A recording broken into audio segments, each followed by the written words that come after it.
Hi friends, welcome back to computer tech world YouTube channel. ನಾನು Sagar. Friends, ಇವತ್ತು ಇನ್ನೊಂದು ವಿಶೇಷವಾದ ಸಂಚಿಕೆಯೊಂದಿಗೆ ಮತ್ತೆ ನಿಮ್ಮನ್ನ ಭೇಟಿಯಾಗ್ತಾ ಇದ್ದೀನಿ. ಫ್ರೆಂಡ್ಸ್, ಇವತ್ತಿನ ಸಂಚಿಕೆ ಬೇಸಿಕ್ ಲರ್ನರ್ಸ್ ಅಂದರೆ ಆರಂಭಿಕ ಕಲಿಕಾರ್ಥಿಗಳನ್ನ ಗಮನದಲ್ಲಿಟ್ಟುಕೊಂಡು ಈ ಟ್ಯೂಟೋರಿಯಲ್ ರೆಕಾರ್ಡಿಂಗ್ ಮಾಡ್ತಾ ಇದ್ದೀನಿ. ಫ್ರೆಂಡ್ಸ್, ಇಂದಿನ ಸಂಚಿಕೆಯಲ್ಲಿ ನಾವು ಕಂಪ್ಯೂಟರ್ನ ಅನಾಲಿಸಿಸ್ ಅಂತಂದ್ರೆ ಕಂಪ್ಯೂಟರ್ ಬಗ್ಗೆ ಸಂಪೂರ್ಣವಾಗಿ ವಿಶ್ಲೇಷಣೆಯನ್ನ ಮಾಡೋಣ. ಅಂದ್ರೆ ಪ್ರಶ್ನೆ ಮತ್ತು ಉತ್ತರಗಳೊಂದಿಗೆ ವಿಶ್ಲೇಷಣೆಯನ್ನ ಮಾಡೋಣ.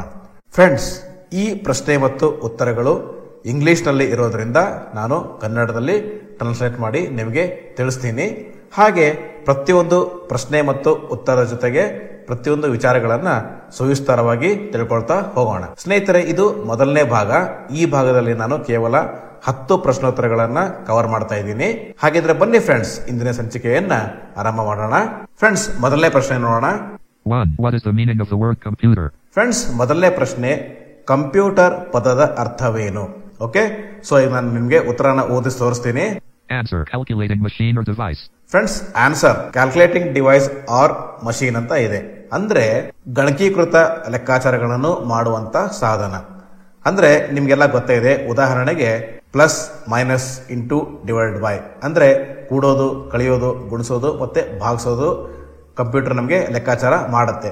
ಸೊ ಇದು ಯಾವ ರೀತಿ ಮಾಡುತ್ತೆ ಅಂತಂದ್ರೆ, ನಮ್ಮ ಕಂಪ್ಯೂಟರ್ ಮದರ್ ಬೋರ್ಡ್ ಅಲ್ಲಿ ಸರ್ಕ್ಯೂಟ್ ಇರುತ್ತೆ. ಯಾವ ಸರ್ಕ್ಯೂಟ್ ಅಪ್ಪ ಅಂತಂದ್ರೆ ALU ಅಂದ್ರೆ ಅರ್ಥಮೆಟಿಕ್ ಲಾಜಿಕಲ್ ಯೂನಿಟ್.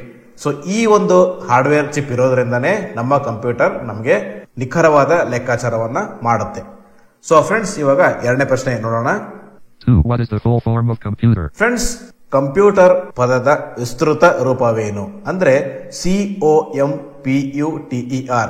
ಈ ಪದದ ವಿಸ್ತೃತ ರೂಪವೇನು ಅಂತ ತಿಳ್ಕೊಳ್ಳೋಣ. ನಾನು ಇವಾಗ ಆನ್ಸರ್ನ ಹೇಳಿಸ್ತಾ ಇದ್ದೀನಿ. Answer: commonly operating machine purposely used for technical and educational research. Okay friends, ಇವಾಗ ನಾನು ಈ ಆನ್ಸರ್ನ ವರ್ಡ್ ಬೈ ವರ್ಡ್ ಓದಿಸ್ತೀನಿ. Commonly operating machine. Commonly operating machine. Purposely purposely used for technical and educational research.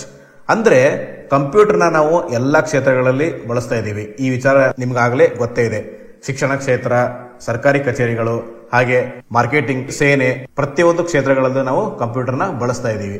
So ಏನಪ್ಪಾ ಅಂತಂದ್ರೆ, ನಾವು ಕಂಪ್ಯೂಟರ್ನ ಪ್ರತ್ಯೇಕವಾಗಿ ಅದರದೇ ಆದ ಕ್ಷೇತ್ರಗಳಲ್ಲಿ ಬಳಸ್ತಾ ಇದ್ದೀವಿ. ಉದಾಹರಣೆಗೆ ಹೇಳೋದಾದ್ರೆ, ಒಂದು ಸಾಫ್ಟ್ವೇರ್ ಡೆವಲಪ್ ಮಾಡೋದಕ್ಕೆ ಅಥವಾ AI ನ ಜನರೇಟ್ ಮಾಡೋದಕ್ಕೆ ನಾವು ಕಂಪ್ಯೂಟರ್ನ ಮೇಲೆ ಬಳಸ್ತಾನೆ ಇರ್ತೀವಿ ಅಲ್ವಾ? ಸೊ ಇವಾಗ ಮುಂದಿನ ಪ್ರಶ್ನೆ ನೋಡೋಣ. 3. Who is the father of the modern computer?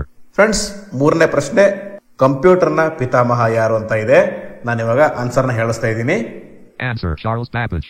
Friends, ಇದಕ್ಕೆ ಉತ್ತರ ಚಾರ್ಲ್ಸ್ ಬಾಬೇಜ್. ಸೊ ಆಲ್ರೆಡಿ ನಿಮ್ಗೆಲ್ಲ ಕಂಪ್ಯೂಟರ್ ಪಿತಾಮಹ ಯಾರು ಅಂತ ಗೊತ್ತೇ ಇದೆ. ಸೊ ಇವಾಗ ಇವರು ಜನವರಿ 9, 1920 ಗಣಕಯಂತ್ರದಲ್ಲಿ ಸಣ್ಣ ಸಣ್ಣ ಪ್ರಯೋಗಗಳನ್ನ ಮಾಡ್ತಾ ಕಂಪ್ಯೂಟರ್ನ ಕಂಡು ಹಿಡಿದಿರ್ತಾರೆ. ಮುಂದಿನ ಪ್ರಶ್ನೆ ನೋಡೋಣ. 4. How many types of computer memory? Friends, computer ನಲ್ಲಿ ಎಷ್ಟು ರೀತಿಯ ಮೆಮೊರಿಗಳಿವೆ? ಆನ್ಸರ್ ನೋಡೋಣ.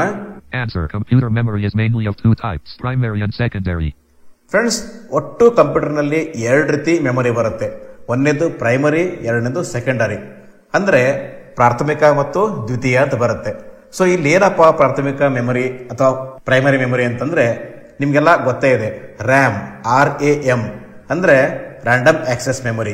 ಫ್ರೆಂಡ್ಸ್, ಇದು ನಮ್ಮ ಕಂಪ್ಯೂಟರ್ನ ಮೊದಲನೇ ಮೆಮೊರಿ ಡಿವೈಸ್.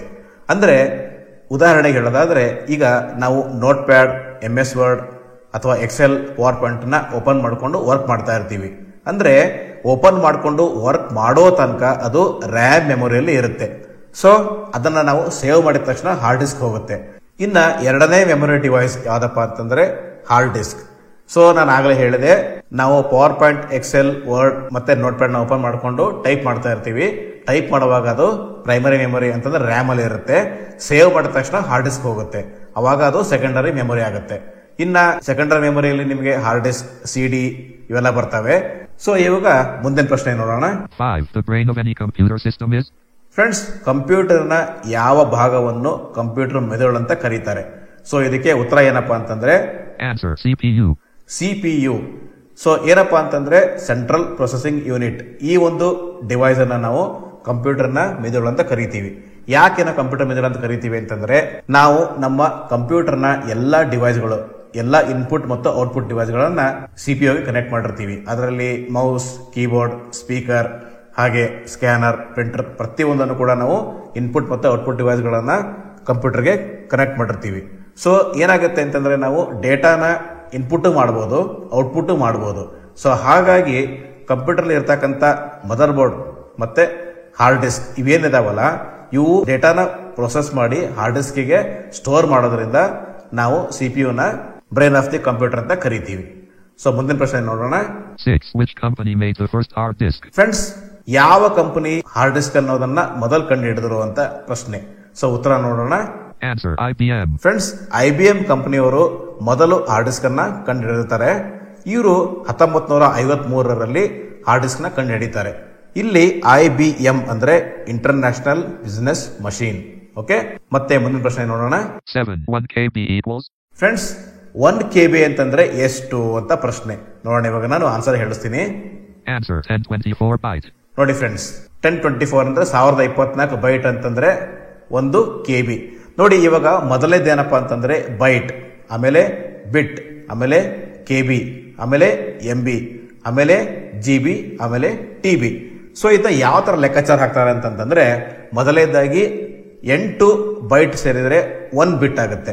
ಸೊ 1024 ಬಿಟ್ ಅಂತಂದ್ರೆ 1 KB ಆಗುತ್ತೆ, ಅಂದ್ರೆ kilobyte.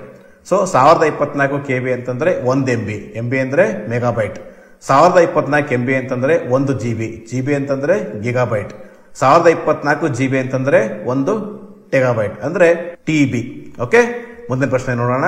8. 1 GB equals how many MB? ನೋಡಿ ಫ್ರೆಂಡ್ಸ್, 1 GB ಅಂತಂದ್ರೆ ಎಷ್ಟು MBಗಳು ಅಂತ ಆನ್ಸರ್ ನೋಡೋಣ. Answer: 1024 MB. ನೋಡಿ, 1024 MB ಅಂತಂದ್ರೆ 1 GB. ಓಕೆ, ಮುಂದಿನ ಪ್ರಶ್ನೆನ ನೋಡೋಣ. 9. The smallest unit of data in a computer is? Friends, ಕಂಪ್ಯೂಟರ್ನಲ್ಲಿ ದತ್ತಾಂಶ ಅಥವಾ ಡೇಟಾ ಅಂತ ಕರಿತೀವಲ್ಲ, ಅದರಲ್ಲಿ ಸಣ್ಣ ಘಟಕ ಯಾವುದು ಅಂತ ಪ್ರಶ್ನೆ ಇದೆ. ಉತ್ತರ ನೋಡೋಣ. ನಾನೀಗ ಆನ್ಸರ್ ಹೇಳಿಸ್ತಾ ಇದ್ದೀನಿ. Answer: bit. ಉತ್ತರ ಏನಪ್ಪಾ ಅಂದ್ರೆ ಬಿಟ್. ಬಿಟ್ ಅನ್ನ ನಾವು ಡೇಟಾ ಅಥವಾ ದತ್ತಾಂಶದ ಸಣ್ಣ ಘಟಕ ಅಂತ ಕರಿತೀವಿ. ಫ್ರೆಂಡ್ಸ್, 10ನೇ ಹಾಗೂ ಕೊನೆಯ ಪ್ರಶ್ನೆ. ನಾನು ಇವಾಗ ಪ್ರಶ್ನೆನ ಹೇಳಿಸ್ತಾ ಇದ್ದೀನಿ. 10. Keyboard is an example for? Friends, keyboard ಯಾವುದಕ್ಕೆ ಉದಾಹರಣೆ ಆಗಿದೆ? ನಾನು ಇವಾಗ ಆನ್ಸರ್ ಹೇಳಿಸ್ತಾ ಇದ್ದೀನಿ. Answer: input device.